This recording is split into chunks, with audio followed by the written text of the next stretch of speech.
Di Malawi lagi musim hujan, jadi nyamuk lagi banyak-banyaknya. Tahu gini gua bawa obat nyamuk. Obat nyamuk habis ya.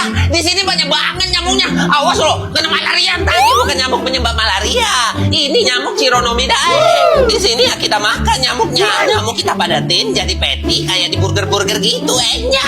Nyamuk dimakan. Kok kalian makan nyamuk sih? Daging sama ikan sulit didapat di sini. Makanya kita makan nyamuk buat menuhin protein harian kita.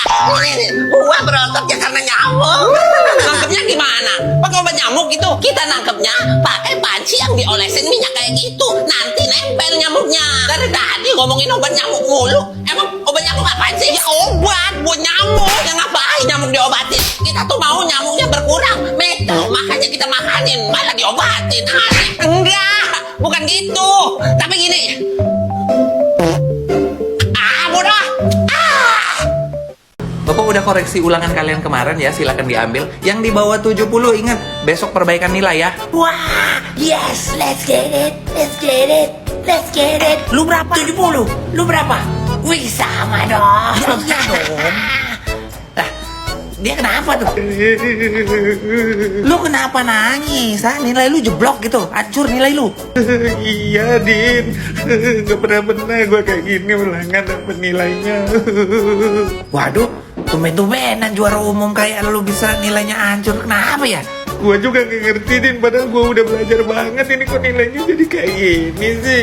Aduh, udah, jangan nangis. Nanti kan bisa ikut perbaikan nilai. Lu bisa belajar lagi. Jadi pasti nilainya bener lagi kok.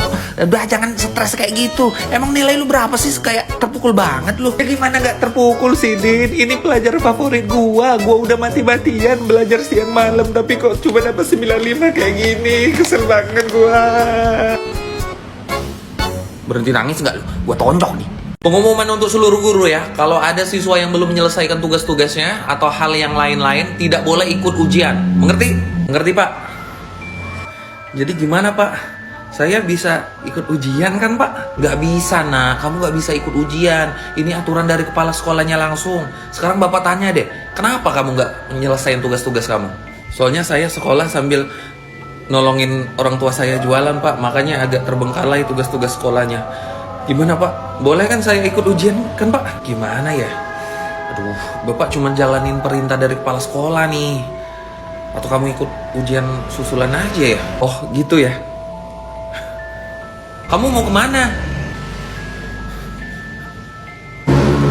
Loh, anak, kenapa? Ada yang mau ditanyain lagi? Loh, ini kenapa kayak gini kamu, nak?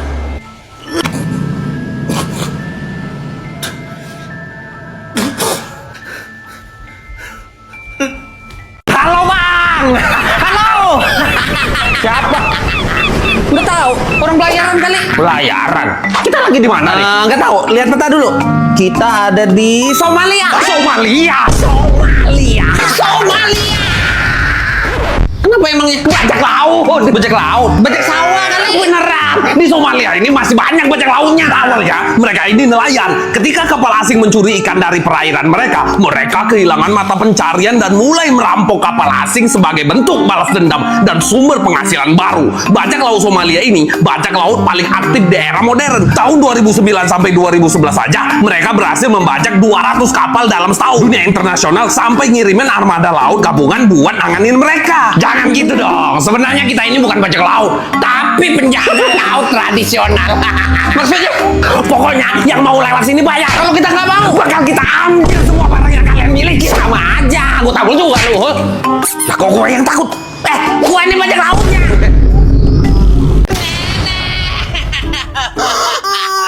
Sedang apa? Lagi ziarah ke makam nenek. Orang Islam tuh sebelum lebaran, sesudah lebaran atau kapan aja tuh sering banget ziarah ke makam. Makam orang Islam. Demi dewa, makam di Indonesia ini bentuknya dipengaruhi oleh budaya Hindu. Itu benar, Tabasya. Faktanya, bentuk kuburan dalam agama Islam itu lebih sederhana, tanpa bangunan atau hiasan berlebih seperti batu nisan, hanya untuk tanah, bukan seperti ini. Tapi kan ini makam orang Islam. Bentuk makam dengan konsep punden berundak, kompleks makam dengan gapuranya, Bahkan batu nisan berbentuk lingkar dan dan Joni. Itu semua budaya Hindu yang kalian bakar. Masa sih? Sudahlah, bagaimana kalau kau pindah ke agama Hindu saja? Agar menuju jalan ke nirwana. Astagfirullahaladzim. Bener-bener lu ya. Pak Ustadz, tapasnya nakal Pak Ustadz. Tidak, Pak Ustadz. Assalamualaikum. Ini orang-orang pada kemana sih? Kok orang Saudi jadi sepi gini? Hari Jumat, wajar sepi. Emang kenapa Jumat sepi? Di Saudi, hari Jumat itu hari libur utama, bukan hari Minggu. Jadi orang-orang fokus istirahat, ibadah, sama ngumpul sama keluarga. Jadi kalian hari Minggu kerja, hari Jumat libur, kan mesti sholat Jumat. Justru itu, masjid-masjid di Saudi sudah pasti penuh. Sholat Jumat jadi lebih ramai. Asli kayak lebaran aja. Sudah pasti, hari Jumat itu sering disebut sebagai hari raya mingguan bagi umat Islam, khususnya di Saudi. Lebaran sekali seminggu. Orang-orang pada kumpul sama keluarga, makan-makan, sholat Jumat, habis sholat Jumat itu belajar. Pokoknya hari Jumat itu terasa lebih hidup di sini karena nggak kerja. Wah, seru juga ya lebaran tiap minggu. Ngumpul, makan-makan. Lebaran tiap minggu. Berarti ngasih THR juga tiap minggu. Nggak seru lebaran tiap minggu. Oh. Betul. Anda mau kemana? Mana ada THR di sini? Jadi nggak usah takut. Sini. Nggak mau. Ada nggak sih yang menarik di Argentina selain Messi sama inflasi? Kita di sini tuh punya Tenggo. Apa tuh? Wafer. Di Indonesia mah banyak. Pikir endorse kali. Bukan. Tenggo itu gabungan antara musik dan tari. Awalnya Tenggo itu aliran musik. Terus muncul gerakan yang khas dari musik itu. Jadi satu deh, musik dan tarian. Wah, keren juga ya. Dasar gitu. Kapan-kapan ajarin ya. Gampang. Terus nih, biar nggak salah-salah tinggal di Argentina gitu. Ada nggak sih pantangan atau hal yang nggak boleh dilakukan di Argentina? Apa ya? Ini yang harus kamu lakuin biar orang Argentina cepat welcome ke kamu. Apa tuh? Orang Argentina itu sangat menyukai sapaan personal. Harusnya pertama kali kita ketemu tadi, tuh cium pipi dulu. Gitu. Gak apa-apa, sama-sama cowok itu gak apa-apa. Jadi harusnya kita ketemu tadi tuh cepiki dulu. Sini. Oh enggak. Kalau kayak gini, kesel nggak orang Argentina? Gimana tuh? Kurang ajar.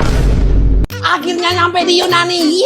Temen gue yang paling anjing datang juga. Baru juga gue nyampe udah ngatain. Kenapa sih? Nggak seneng gue di sini. Seneng lah. Lu tuh temen gue yang paling anjing. Tahu kenapa sih?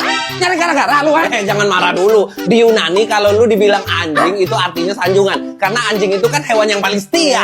Anjing lu. Makasih. Lah, udah ngerepotin gak nih? Gue selama di sini kan minta temenin sama lu. Nggak ngerepotin kok. Enggak, tapi ngangguk kayak gini tuh gimana sih? Kalau emang ngerepotin, gue keliling sendiri aja. Oh, di sini ngangguk artinya enggak. Gestur kayak gini tuh nggak dipakai di sini. Ya udah, ayo kita ke kuil Zeus.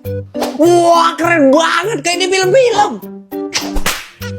Pak, kok saya diludahin sih? Sabar. Kalau di tempat suci kayak gini terus kamu diludahin, itu artinya orang itu pengen ngejauhin hal-hal buruk yang ada di hidup kamu. Kayak semacam tolak bala gitu. Tolak bala buat lu.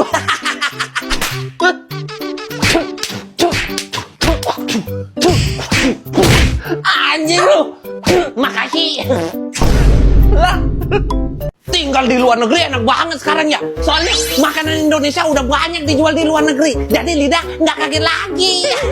Iya dong. Di Amerika ada makanan Indonesia kayak Indomie. Harganya 15 sampai 20 ribuan doang. Murah kan?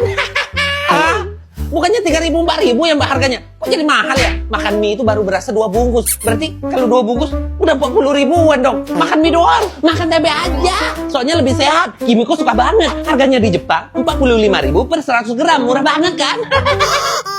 Hei, tempe sepapan di sini 5.000 doang loh. Ya ampun, sampai 45.000 100 gram. Kok mahal gitu? Makanan itu paling enak yang berkuah. Kayak nasi soto di Belanda harganya 180.000. Murah banget kan? Soto 180.000. Tapi paling enak